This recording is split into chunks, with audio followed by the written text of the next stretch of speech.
ရှောင်းကြီးတယောက်ကတဲ့တေကနီးတော့ကိစ္စဖြစ်တာသမီးလေးကိုခေါ်တယ်သမီးလာ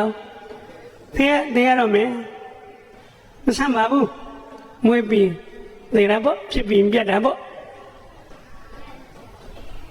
ဒါမဲ့ဖေကငါသမီးလေးကိုအိမ်အောင်ချက်မပေးရသေးတော့စိတ်ပူတယ်စိတ်ပူတယ်အဲဒါကြောင့်မို့လို့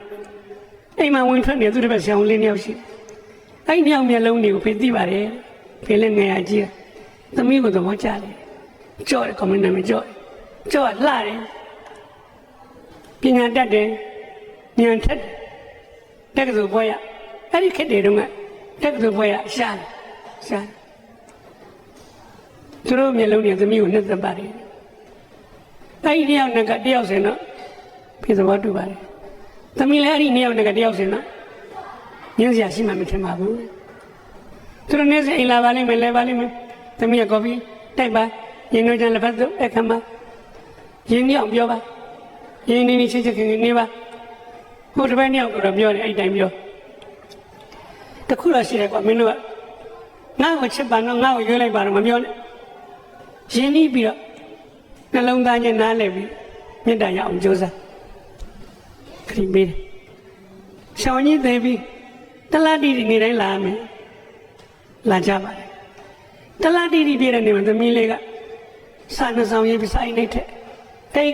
တစ်ဆောင်ကဘဝခေါ်ရွေးလိုက်သည်နောက်တစ်ဆောင်ကမိတ်ဆွေကောင်းဖြစ်စောင့်ရှောက်ပါအဲ့ဒါနဲ့လာကြတာပေါ့15ရက်ထိညနေစရောက်လာကြကျွန်တော်အခန်းကျွေးမှုစကားသမီးပြောချစ်ခင်နေကြပါ15ရက်လောက်ကြာတော့ကြောက်ရစိတ်ထဲမှာတယောက်ကိုချိန်ဝင်ညာပို့ခြင်းနဲ့ဘယ်သူလို့ဆိုရှောင်းကိုမြင့်မောင်အသားညိုတယ်အရက်မြင့်တယ်ဘာလို့သူရွေးချယ်တာကြောင့်မဟုတ်ဘူးစိတ်သဘောထားကောင်း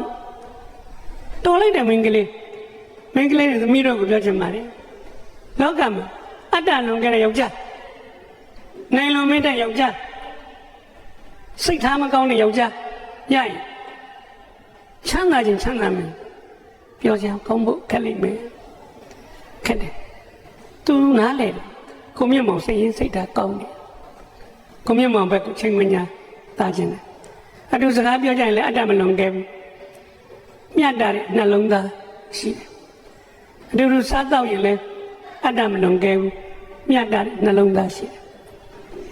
မျက်နာကရိုးရှင်းတယ်အဲ့ဒါလေးကိုချိန်မညာပို့ခြင်းတယ်တော်တော်တယောက်ကကိုယ်စထွန်းတယ်အသာဖြူလူပုံချောအပြောကသွက်မင်းကလေးတွေနှစ်သက်တဲ့လူမျိုးညင်းရစရာမရှိဘူးဖရဲတခါရွေးပေးခဲ့ပြီးရော16ရက်မြောက်နေကြတော့ကိုယ်စထွန်းညနေလာတယ်ကိုမြတ်မောင်မလားလို့ငါချိန်မညာသားခြင်းနဲ့လူကမလားပါလား19မလား18မလားလို့ဘာဖြစ်လို့ပါလဲနေမြမကောင်းလို့လားငါ့ကိုစိတ်ဝင်စားတော့လို့လားစိတ်မကောင်းရှာကိုသက်ထွန်းရဲ့ကိုမြင့်မောင်ပြောင်းမတွေ့ဘူးလားမနေနိုင်ရှောင်းမေးမတွေ့ဘူးဗျကျွန်တော်ထင်တာကျွန်တော်နဲ့ချိန်နေလွှဲပြီးလာနေတယ်ထင်တာမနေ့ပိုင်းလို့နေလို့မလာဘူးလားမလာပါဘူးကိုသက်ထွန်းရဲ့3ရက်ရှိပါကိုသက်ထွန်းပြောတယ်ဩဒီလူကလည်းဗျဆရာကြီးအသေးချာမှာထားခဲ့တာသူမို့နေနိုင်တယ်ဒီကောင်လူလေဟိုကောင်ကနည်းနည်းလေးတွန်းတယ်ဖေးတွန်းကျွန်တော်ဖြင့်ကြွရညနေစီအောင်အားမလာရလားတကယ်တမ်းပြောရင်မနေ့တည်းမနေ့ရောနေ့လျော်ညနေရောတစ်ချိန်လုံးကြော့ဘင်းနားမှာပဲရှိနေကြတာဗျဤစားစကားမပြောအောင်ဆိုလို့တော့ဒီကောင်လူလေဗျ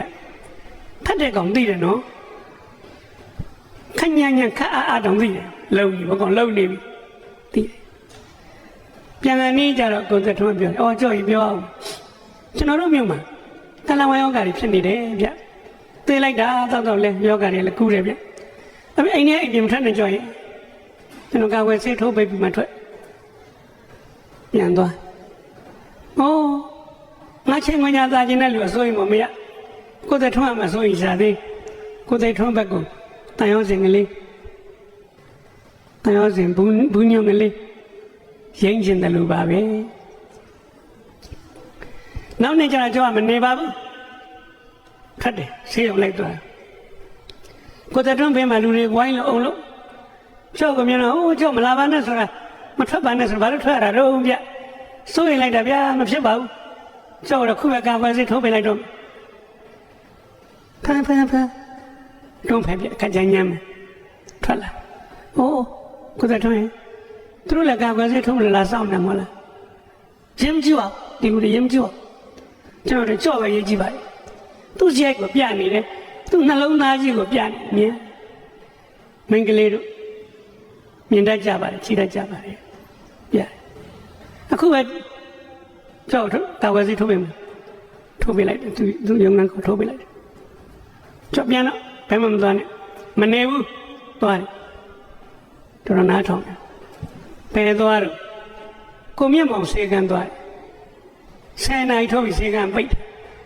စေးလေးထိုင်နေဟဲ့သူတွေတော့ယောဂပြန်နေလို့စေကန်း10 နာရီတော့ဖွင့်သေးဘူးလားဟဲ့မင်းဖွင့်သေးဘူးမလေးမင်းဆရာရောအဲ့နေတယ်မမလေးဟုတ်တော့ဒီလောက်လူတွေသိနေတာမင်းဆရာ10 နာရီထိအဲ့ရသလားသူကနှိုးစမ်းစေးလေးကမျက်နှာငယ်လေးနဲ့ပြန်ပြောတယ်ကျွန်တော်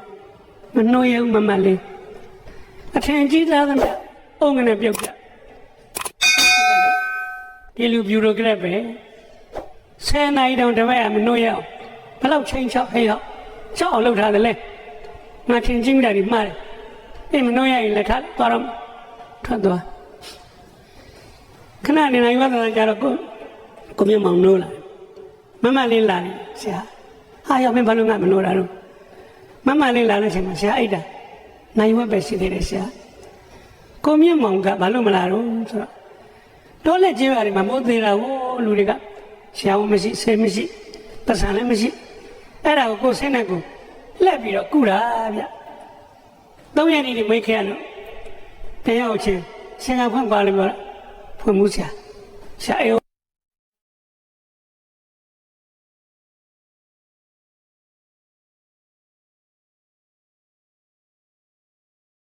တပည့်ကကြောက်ရတာမဟုတ်ဘူး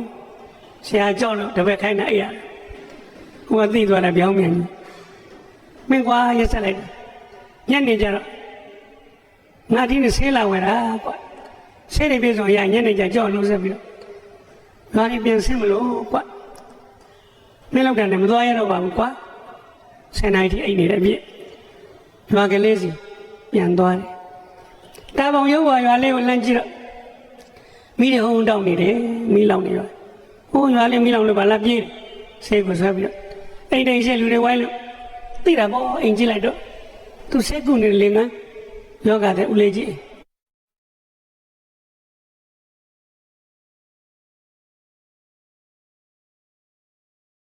လူတရားလုံးထိုင်ရှိတာဗျာငွေလို့တော့ပဲကောင်း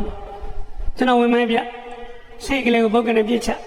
လူငယ်တယောက်လက်မှရှိတဲ့ရေဆိုသောစောင်းပိုင်းကိုသူ့ကိုယ်မှာဆွတ်ပတ်ဆရာမရပြင်းနေပြီဆရာလိုက်ဆွဲမရတော့အင်းကြီးတဲ့ရောက်နားဆွဲဟိုဘခန့်ငုံကြီးတန်ကြအဲ့ဒီခဏဝင်ပြေးမိတွေပတ်ချဝိုင်းလို့ကြောက်ရှာလုံးလို့ဦးလေးကြီးငိုနေရှာတယ်ဦးလေးမငိုနဲ့ကျွန်တော်ကဲမကျွန်တော်လာပြီဗျရေဆိုတဲ့ဆောင်မိုင်းကလေးနဲ့ချုံဦးလေးရုပ်ပွင့်တဲလာအလဲကန်းရောက်ခေါင်းမိုးကမိလောင်ရကနေပြီးတော့သူ့ပြားတစ်ခုဝဲပြုတ်ကြဦးလေးကြီးလွတ်အောင်တိန်တော့သူ့သားပြင်ကိုခုတ်ခွဲသွားပါတယ်တဲ့သားပြင်ဟတ်တဲ့ကွဲသူ့တရားကိုဂိမ်းမဆိုင်နိုင်ဘူးနှုတ်သားသက်လို့အောင်ပြေးနောက်ဆုံးခန်းကိုရောက်ပြီးထုတ်တန်းကကြိုးကြဦးလေးကြီးလွတ်အောင်တိန်တော့သူ့ပေါင်ရိုးပေါ်ကြပေါင်ရိုးတွင်ကျိုးရှိစုမဲ့စခွန်နဲ့ဦးလေးကြီးကိုတကားစီလှိမ့်ထုတ်ဟိုမှာလူကပြေးလာဆိုတော့ဦးလေးကြီးလွတ်သွားစိတ်ကောင်းနှလုံးကောင်းရှိတဲ့ဆရာဝန်မယုံတော့နေတဲ့အိမ်ထဲမှာကျန်နေရှာတယ်စိတ်ကောင်းနှလုံးကောင်းလည်းကူးတယ်ဗျတတ်တည်လည်းကူးတယ်တော့တော့စိတ်ကောင်းရှိတဲ့ဆရာဝန်မသေးရဘူးကွာသူ့လိုပဲရေဆိုးတဲ့ဆောင်မိုင်းလေးချုပ်ပြီးတော့3 ယောက်ပြေးဝင်တယ်တွေ့ပါပြီပထမဆုံးခန်းမှာပွေထုံသွားကိုမြင့်မောင်လည်းမသေးပါဘူးငါဆောင်ကမိလွတ်တဲ့အိမ်လေးမှာတင်ထားသူ့ဘာတိုင်ရသူ့ဘာသူခုဒီကျိုးသွားတဲ့ပေါင်ကိုမချမ်းပြတဲ့သားပြားလေးနဲ့ချက်စီးအယိုးကျိုးတာကငြိမ်ငြိမ်လေးဖြောင်းထားနိုင်ပြန်ဆက်ချော့စီ မသွားနိုင်တော့ပါဘူးကျော်အနေတိုင်းညှော့ရှာပါတယ်ဟောကိုမြတ်မောင်ပဲနေမြန်ပေါ်လာမလဲပေါ်လာရင်တော့ငါခွင့်လွှတ်နိုင်တဲ့အကြောင်းပြချက်ကောင်းကောင်းပါလာလိမ့်မယ်ထင်ပါရဲ့ဉာဏ်ရှိတယ်တွေးကြည့်မျော်လင့်ချက်ထားတယ်မလာပါဘူးနောက်ဆုံးတလားတီတီပြည့်တဲ့နေ့ဟိုကောင်လူနာမဲကြောက်တောင်းနေမနဲ့တဲ့ကြောက်ဖြစ်ပြီးတော့ဒီလူမလာပါဘူးပြကြောက်စိတ်ဝင်စားလို့ညနေ၄နာရီထိစောင့်ပါဦး၄နာရီကျတော့စရောက်ကလေးဖားပါနဲ့အသာညိုညိုတကွက်ကလေးနဲ့တော်သူမလေးမင်းမချောလေးလာရှာရှောင်းကိုမြတ်မောင်လွတ်လိုက်လို့ပါကျမတို့အိမ်မှာရှိပါတယ်သူ့အတွက်မမလေးပေးစရာရှိတဲ့စားပေးလိုက်ပါလမ်းကြည့်ဩလက်ဆက်သက်တော့သူကဒီလိုကိုတော်သူမညိုချောလေးကိုတွေ့နေပြီငယ်တော့သူဘိုလငါ့ကိုမေ့သွားကောင်းပါလေတောင်းစင်ပြတ်တာပေါ့ရယူသွားကျန်တဲ့ဆိုင်ကိုမြတ်မောင်ယူသွားဘောကပေါ်ရွေးလိုက်သည်နောက်တဲ့နေ့ပဲမင်္ဂလာဆောင်ပလိုက်နောက်တဲ့နေ့ကိုမြတ်ဒီကိုသက်ထွန်းနဲ့ဆေးရုံလိုက်သွားရင်ကလူနာတွေရောင်းလိုက်တော့ကျော်လိုက်ကြည့်ဦးလေးကြီးတယောက်နာကြတော့ကိုသက်ထွန်းကပြောတယ်ဦးလေးတော့ကောင်းနေပြီဗျဖတော်ပြန်ရင်ပြန်လို့ရပြီနော်ဖတော်ဆိုတဲ့နာမည်ကျော်ဟိုကောင်မလေးပြောတဲ့နာမည်ဖတော်ကျမတို့အိမ်မှာရှိပါတယ်ကိုသက်ထွန်းကရောင်းလိုက်တော့မလိုက်တော့ဦးလေးကြီးနာသွားပြီဦးလေးဖတော်ကလားဟုတ်တယ်တကယ်မိုက်အဲ့ဒီမှာရှောင်းကိုမြတ်မောင်ဆိုတာရှိလားအဲ့လိုလဲမဲလိုက်ကြောဦးလေးကြီးအဲ့ရတယ်ကုံယုံထဟိုတကယ်မိုက်ကိုမြတ်မောင်ကိုသိလားဖះလောင်သူတော်ကောင်းဗျကျုပ်ဆက်ကသူပေးတာပါဗျာသူခမရတော့ပါမတရားကြီးနဲ့ပေါင်ရုံးလဲကြိုးရှာတယ်ဗျကျုပ်သားလောက်ရှိပါတယ်ဗျာညာတိုင်းကြော့တယ်ဗျဒီသူတော်ကောင်းတော်လိုက်တယ်လူဗျဦးလေးကြီးပြောပြီးတော့ငိုကြောက်လဲငိုသွားပြီနောက်ကျသွားပြီဖယ်နေမလဲဟိုကောင်စီပြေးတယ်ဆေကန်စီကလည်းကြောက်ကမြန်နေစီကြုံငိုဘယ်လိုဖြစ်တာအဲ့ဒီနေရာအမှန်လေးလာတော့ရှားအိတ်တာနိုင်မပဲရှိသေးတယ်။ရွာစင်လက်ကူနေတာမမှန်လေ။သုံးညမိတ်ခဲ့တယ်ကျွန်တော်ဒီအိတ်ခိုင်းလို့အိတ်တာ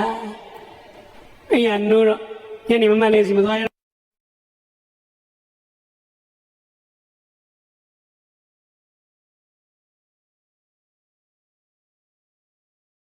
ပရိုက်တာလို့နေနာခံကျွန်တော်ဗျာဖတ်နေနဲ့ချစ်လိုက်တာကိုမြတ်မောင်ချစ်တယ်ရုပ်ရှင်တော့လည်းကြည့်လို့ကောင်းလိုက်တာကြည့်လို့ကောင်းလိုက်တယ်ကျွန်တော်တို့ကကိုမြတ်မောင်ကိုချစ်တဲ့စိတ်နဲ့သူနဲ့နာခံသွားတာဒီတနာလို့မျက်ရည်တွေကမဆင်နိုင်ကြပါစေကြချုံမိမတွေစီရှိုက်တန်ထွက်လာသေးထွက်ပါစေဟိုးနောက်ဆုံးခန်းကြတော့ချိုင်းတောက်ကြီးနဲ့စိတ်ကလေးဆွဲငါကလေးစီကိုတာပေါင်ရိုးတိုင်သွားချဟိုတာပေါင်ဘေးမှာကိုပင်ကွာကြကြောကြောင်သားလေးတယောက်ကပလွယ်လေးကိုတော့တလိမ့်မှုတ်နေရှာတယ်လောင်လောင်ဆွဲကျွဲလေးနဲ့နွားလေးနဲ့ဟိုတကောင်ဒီတကောင်မြခင်ပြင်မှာစားလို့ကိုမြင့်မောင်ကသွားတရုံလုံးငိုလိုက်ကြတာကိုမြင့်မောင်နောက်ကျောပြင်ကိုကြည့်ပြရောင်လေးစီကိုဆင်းသွားအဲ့နောက်ကျောမှာစရန်ကြီးပေါ်လာပြီးပါပြီဟိုးမျက်ရည်တွေမြဖွင့်ချလိုက်မပြောက်တဲ့ဖဏကိုငုံစားဖဏငုံဆိုင်နဲ့မျက်ရည်တော့တူတူပါပဲကုန်လို့ဖဏရှာတဲ့ကောင်းကြီးပဲအဲ့ဒီနေ့ကညနေကျွန်တော်အဲ့ဒါ16နှစ်သားညနေဆိုကျွန်တော်ဝိတ်မာဝိတ်ခန်းရောက်ပါပြီမမနိုင်ပါဘူးခွန်မြတ်မောင်လွန်းလို့အားကိုမရှိဘူးလားပိုလီယိုယောဂတွေကြတယ်အားကိုမရှိလွန်းတာကွာလွန်းနေတဲ့စိတ်ကူးလိုက်သေးတယ်ငါသာမိမချောလေးဖြစ်မိမတော့ပြင်ချောအောင်ငါသာမိမချောလေးဖြစ်ကိုယ်တည်းမဟုတ်ပါဘူးအဲ့ဒီကိုမြတ်မောင်ပါပြင်ကအမယိုကြီးကိုမွေးပေးခြင်းလိုက်တာချစ်တယ်ဗျာအဲ့ဒီအမယိုကြီးကိုကျွန်တော်ချစ်တယ်လောကမှာကျွန်တော်စဉ်းစားမိလှတယ်ဆိုတာဘာလဲကွာလှတယ်ဆိုတာဘာလဲနှလုံးသားလိုက်အသွင်ပြင်ကုန်လိုက်ကိုယ်သက်ထွန်းသားဖြစ်လူပုံချောချောအပြောသက်သက်လောက်ကျွန်တော်သူ့ချစ်ဘာမှမပေးချင်ပေးချင် ကိုမျက်မှောင်မဲ့မွေပေးချင်ချစ်လိုက်တာအဲ့တော့နှလုံးသားထဲမှာဆွဲနောက်တစ်နေ့လည်းကျွန်တော်ဝိမမနဲ့3 ရက်တိကြာပါတယ်3 ရက်မြောက်တဲ့နေ့ကျတော့ဆုံးဖြတ်ချက်2 ခုရစန္ဒ2 ခုဖြစ်တယ်တစ်ခုကငါကြည့်ရင်ကိုမျက်မှောင်လို့စိတ်ကောင်းနှလုံးကောင်းရှိတဲ့လူတယောက်ဖြစ်ချင်လိုက်တာပရိဒါစိတ်နဲ့နာခဏစိတ်ရှိချင်လိုက်တာနောက်တစ်ချက်ကစာကလေးပေလေးရေးနေဌာနကြောင့်ချင်းမောင်ရေးတဲ့သူ့လဝတ္ထုမျိုးတစ်ပုတ်လောက်တအုပ်လောက်ရေးချင်လိုက်တာကွာမရေးနိုင်သေးတော့မသေးချင်ဘူးကွာမသေးသေးဘူးကွာအဲ့လိုနည်းနဲ့ကျွန်တော်ဆယ်တန်းအောင်တော့တက္ကသိုလ်ရောက်တော့တက္ကသိုလ်ဆိုတာအလှပန်းနေပွင့်လန်းတဲ့နေရာဗျလှလိုက်တာဘယ်နာကြည့်ဘယ်ကြည့်လှခုံနှမ်းပြလေးတွေရှိသေးအတွဲရရင်ကထိုင်မကောင်းအတွဲမရှိတော့ခုံနှမ်းပြလေးတွေလှမ်းကြည့်လွမ်းနေကျွန်တော်တက္ကသိုလ်မှာအတွဲမရဘာလို့မရတော့ဆိုတော့တက္ကသိုလ်ရောက်ချင်းကျွန်တော်ကဘာလို့လဲရွေးစင်ရွေးခံဗော်လီဘောလည်းရွေးစင်ရွေးခံမန်လင်းတက်လည်းရွေးစင်တစ်ခုတော့မလွယ်ဘူး2 ခုရတယ်ကျွန်တော်အားကစားမှုကပြောတယ်ဟဲ့ညနေကျရင်မင်းကဘောလုံးကွင်းထဲမှာရင်တွေ့ရဗော်လီဘောကွင်းထဲမှာလည်းရှိရမရှိခက်စုပြန်သိမ်းအဲ့ဒီခေတ်တုန်းကလမ်းစဉ်ပါတီခေတ်ဘာမှဆိုင်ကြီးတွေရှိရမလို့ခက်စုကတက်ကပေးမှရ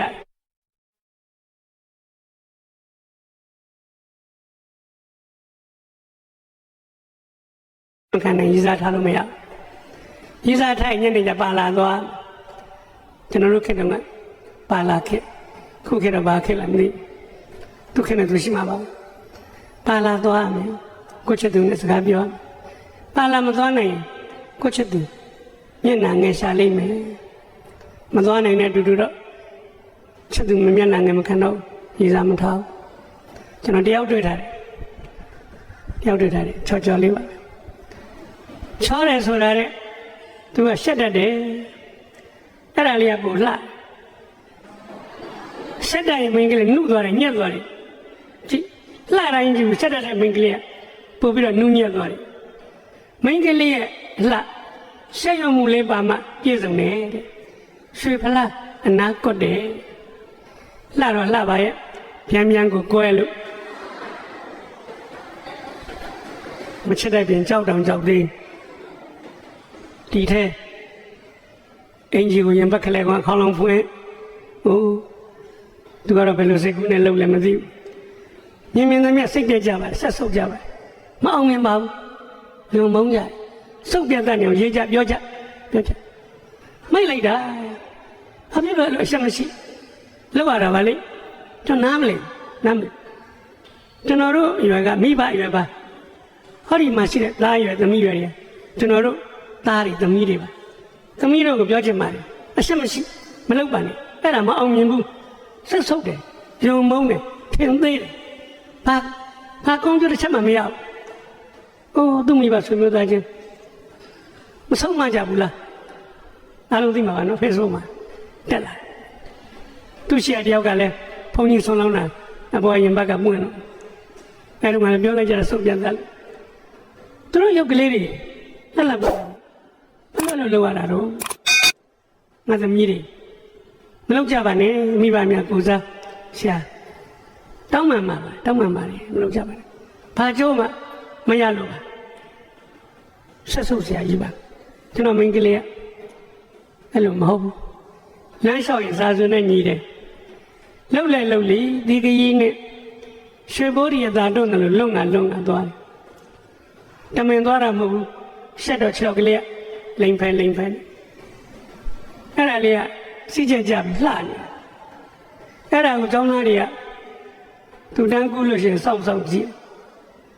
တက်ကဆိုလင်းတဲ့တန်းမှာဘယ်လောက်ရှက်တော့လဲ2 ကြိမ်မှောက်လဲပါမကောင်းနေစောင့်ကြည့်တာကိုရှက်လို့ကိုချီတော်နဲ့ကိုတက်ပြီးလဲအဲ့လိုလဲရကြရင်ကျွန်တော်ကဘောလုံးကန်နေအကြစိတ်မကောင်းခုနလည်းဘာမှမဆိုင်ကျွန်တော်သူ့ကိုထုံးတော့မှတ်တာထုံးကသူ့သွားတို့တာမကိုနှလုံးသားမှာကိုတို့တာဒုတိယနေ့ကျတော့ကျွန်တော်ဒူးပြုတ်သွားတယ်ဒူးကောင်းရဲ့ control အယုတ်ကွက်ထွက်သွားတယ်ရှောင်းကကုပေးပါတယ်55ရက်ကျတော့ဘ ဘောလီဘောရိုက်တယ်ထက်ကွဲသွားတယ်55ရက်ညံကုပြီးဘောလုံးကန်ထက်ကွဲရှံဝင်ပြောတယ်နောက်တစ်ခါလာရင်မင်းတို့ကောင်ဖြတ်ပြစ်မယ်ဟုတ်ဝန်သာလိုက်တာကိုယ်ခန္ဓာပျက်စီးသွားတော့ဝန်သာတယ်ဘာလို့ဆိုရည်စားထားလို့ရပြီလောကမှာနော်အကောင်းတွေထဲမှာလည်းဆိုးတွေရှိအဆိုးတွေထဲမှာလည်းအကောင်းတွေရှိဒါနဲ့ကျွန်တော်သူ့တငယ်ချင်းကို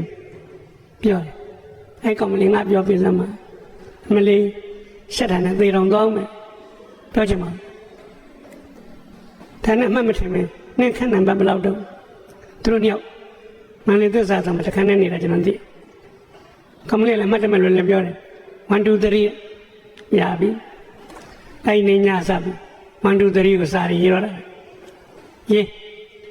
ရှစ်ပြေးဆောင်မှာကျွန်တော်နေတယ်ရှစ်ပြေးဆောင်ဒီညဘက်ဆင်းလိုက်လို့ရှိရင်စာရိုက်ရှိတယ်စာရိုက်ကနေနောက်ဘက်လှမ်းကြည့်လိုက်ရှင်သစ္စာဆောင်ရှိတယ်နီလေးပါပဲ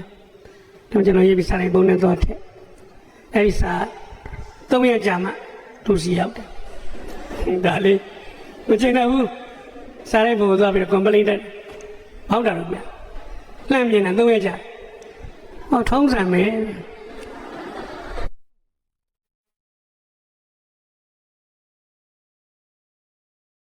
ထူရတယ်ပုံနဲ့ထည့်နောက်တနေ့ပြင်ကလာတဲ့စာရီနဲ့ရောပြီးတော့ဝေမက်စာရီတပုံနဲ့ထည့်တုံးထုနောက်တနေ့ကျတော့မှအဲ့စာရီဝေတာရပါတယ်ပြောလို့မမရရေး3ရက်မြောက်မလား3ဆောင်မလား4ဆောင်5ဆောင်6ဆောင်ကြတော့တဆောင်ပြန်လာတယ်ပြောစရာကြီးဖွင့်ဖောက်လိုက်တယ်တကြောင်နဲ့အရင်တော့အရင်မကြည့်ပါဘူးအရင်ချင်းရေးကြည့်ပါလေဖတ်လိုက်တယ်လုံးဝမဖြစ်နိုင်ပါဘူးရှင်မဖြစ်နိုင်ပါဘူးဆိုတော့ပေါ့လုံးဝပါလေရုံးစာရေးတာကြားတယ်ဟောကျွန်တော်တက်ကတူလူရဲ့ဂျုံလည်းဖြစ်တယ်ဗျဘယ်လျှော့မလဲကွာရေးနောက်ထပ်6ဆောင်ရောက်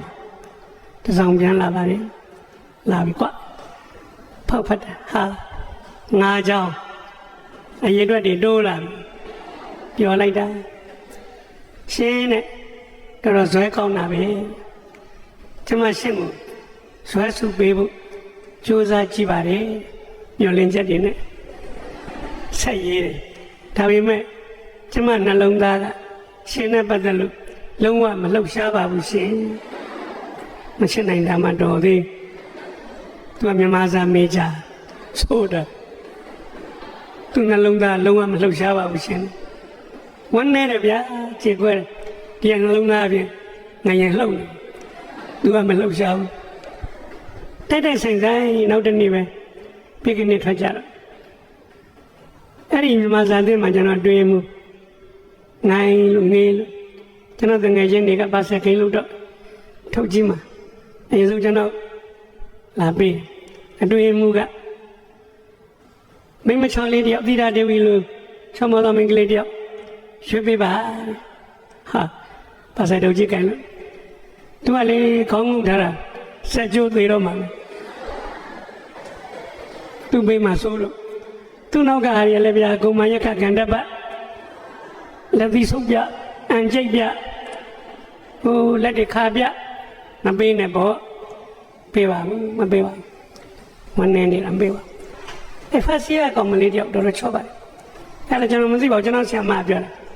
မောင်တယ်လိုက်တက်ကစုံမှာဘဝဖို့ရှာသွားကွမရှာသေးဆရာမရှိတဲ့ကောင်မရရထွန်းပြောင်းစီပါကွဆရာမနဲ့မြန်ချင်းတိုင်းချောလိုက်တာမင်္ဂလေးတယောက်တန်တဲ့ဆရာမကြီးဘိန်းလာသွားတယ်ဟုတ်တယ်အတော့ကိုလာတာပဲလာတယ်ကျွန်တော်သူ့လာမလားမနေ့တိုင်းပြောရင်ကျွန်တော်နှလုံးသားလည်းမလှုပ်ရှားဘူးမလှုပ်ရှားဘူးသို့တော့သူတော့ရှက်နေတာမပေးရပါဘူးအဲ့ဒီမင်္ဂလေးကိုပါပေးလက်ခုပ်တီးလိုက်တယ်ဆူညံသွားတာပဲဟာလှရကွာရွရပေကွာတော့ရဟိတ်ချီချူကြသူလည်းကြည့်ရင်ကြည့်မှာပေါ့ကြည့်မှာအဲ့ဒီမင်္ဂလေးကအဲ့ဒီပါစံဂိမ်းကစားတဲ့နေ့မှာကွင်းရသွားတယ်ပါစံတော့ကအချင်းချင်းပြန်ရ ညနေပြန်တော့ကျွန်တော်တငယ်ချင်းတွေကအဲ့ဒီမိန်းကလေးကျွန်တော်မိန်းကလေးနဲ့အတူတူစီးတယ်ကားစီးပြဟဲ့ဒီလာကွာငါတို့နဲ့တူစီးကွာကျွန်တော်တော့ကြားတဲ့မိန်းကလေးပါတယ်ကားကိုစီးခိုင်းကျွန်တော်မှသူလူလုံးသားမလို့ရှားတော့မရှိဘူးယောက်ျားလေးမှလည်းမာနစီးကျွန်တော်ငင်းနေတာဗျာဟိုကောင်မလေးပါတယ်ကားဖြစ်အဲ့ကောင်မလေးပါမှလည်းမသိပါဘူးစိတ်လည်းမဝင်တော့ဘူးအမှတ်မထင်ငင်းတာနောက်တစ်နေ့ကျတော့စာတစောင်ရောက်လာပါတယ်ရှင်လူချင်းနဲ့ဖြေပေးလိုက်ပါပြီသူနှလုံးသားငရင်လှုပ်သွားပြီမင်းကလေးတွေမှာအဲ့ဒီဟာလေးကတဝင်တိုစိတ်ဝင်လာမြင်နေကျောင်းမလို့သားတို့ပြောချင်ပါတယ်မဖြစ်နိုင်ဘူးဆိုလို့ပြန်စိတ်အားမပြတ်လိုက်ပါနဲ့လိုက်เสียရှိဆက်လိုက်ပါ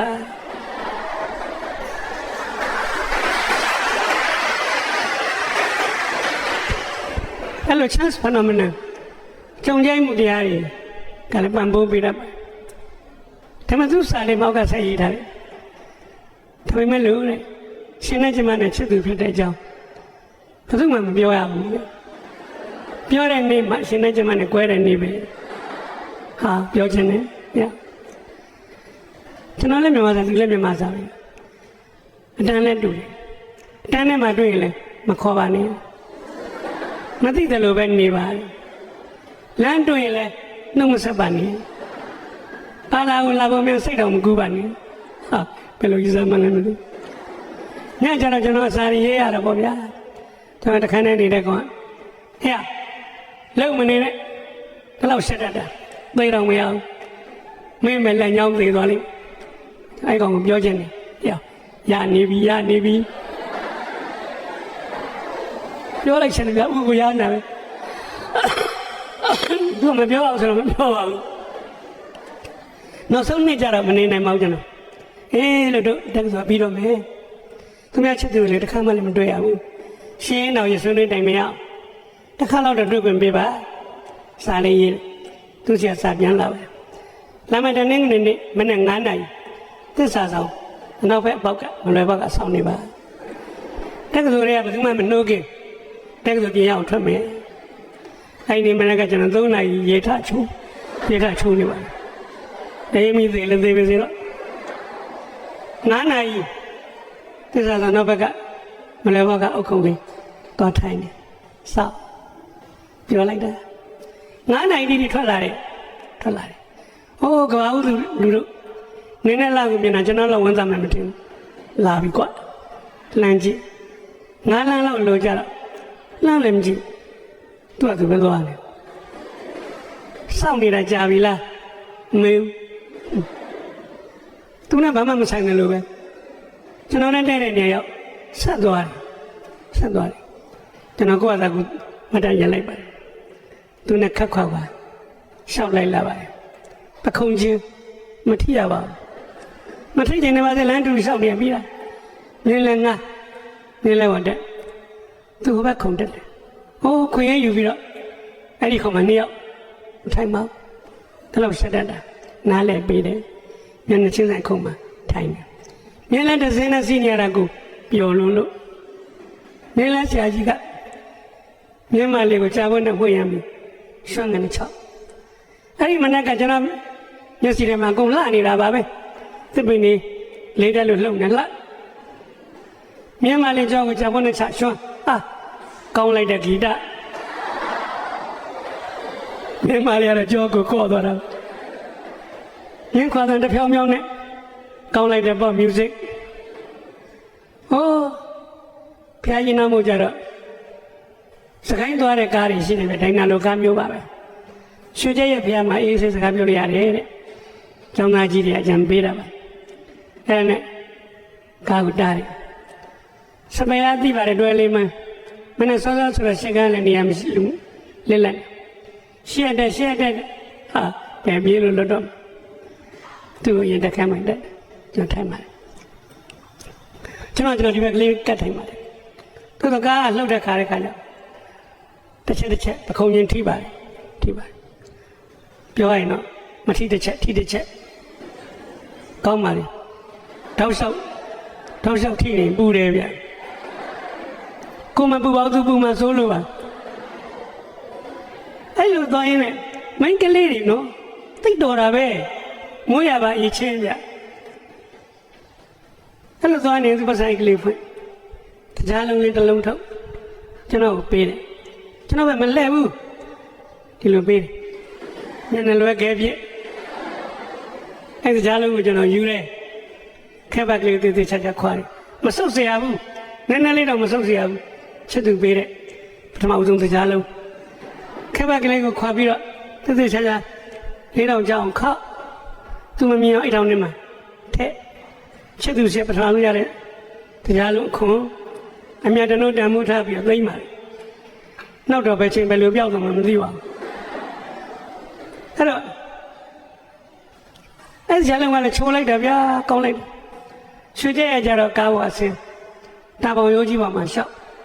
နှုတ်ပေါ်လက်ပံဝင်နေပွင့်တယ်ဗျာရဲရဲကိုနီးလို့ရှဲတရားလည်းဆူညံလို့အရင်တော့သိမုန်းတာပဲရှင်းတယ်နေဆူလို့အဲ့ဒီနေရာတော့ဟာကောင်းလိုက်တဲ့ဂီတတန်နေလက်ပံဝင်နေပြုတ်ကြကြလိုက်ဖမ်းတယ်မြင်မခတာတပွဲမိတယ်သူ့သွားပေးယူပါလေပန်လို့လည်းမရပါရရမရရအဲ့ဒီချိန်နေဟာလေချစ်သူတို့ဘဝအတွက်တသက်တာမေ့မရလှတယ်ဗျသိလှတာဗျလှခဏနေတော့သူစီကစကားသုံးခွန်းကြားပါလေရေးစားတယ်ဖုတ်တာပေါ့ဆိုင်နေတော့ချွေးလေးတွေဆိုဟိုကျွန်တော်ရှောက်ကြည့်တယ်ရိုးစင်ရှားတာတွေ့တယ်ဗျကျွန်တော်တို့ညာဒေသရွာစဝင်းရေဦးစင်တဲတယ်တက်ကလေးမိုးလေးနဲ့ရေဦးကလည်းရေညှိတွေတက်လို့သသားပြားလေးအုပ်ထားရေခွက်မဟုတ်ဘူးဗျဘောကရေမှုတ်ကလည်းရေညှိတွေတက်လို့စိတ်ဆိုးလောင်းမခေါ်သွားတယ်အဲ့ဒီခက်ကရေတံဘူးခက်မဟုတ်ပါဘူးရိုးစင်ခက်ဘီဘိုးလည်းမသိပါဘူးစီဘိုးလည်းမသိပါဘူးတော့ခက်တယ်ဓမ္မခက်ပြီးတယ်ယူတယ်တောက်တယ်နောက်ထပ်မင်းကလေးတို့အမတန်ကျွမ်းကျင်လိမ့်မာတဲ့အနုပညာတခုတွေ့ရပြန်တဝက်တော့ပြီးတော့တဝက်ချန်တာကျွန်တော်ပြီးတယ်ရော့တောက်တယ်အထိပ္ပယ်ကတော့သူတောက်ပြီးသားချန်တဲ့ရေကိုမယုံရင်တောက်ပါဟာဘယ်ယုံလိမ့်မလဲအဲ့ဒီရေကောင်တော့မကောင်းရေမှုတ်တော့ဝါစားလိုက်ခြင်းသေးကောင်းလိုက်တာနောက်ထပ်ကျွန်တော်လည်းမဝဘူးသူလည်းမဝဘူးရေတမုတ်ထက်ခတ်တယ်ကျွန်တော်သူနီးခိုးပြီးတော့တဝက်တောက်တယ်တဝက်ချန်ထားတယ်ရော့ပြီးတယ်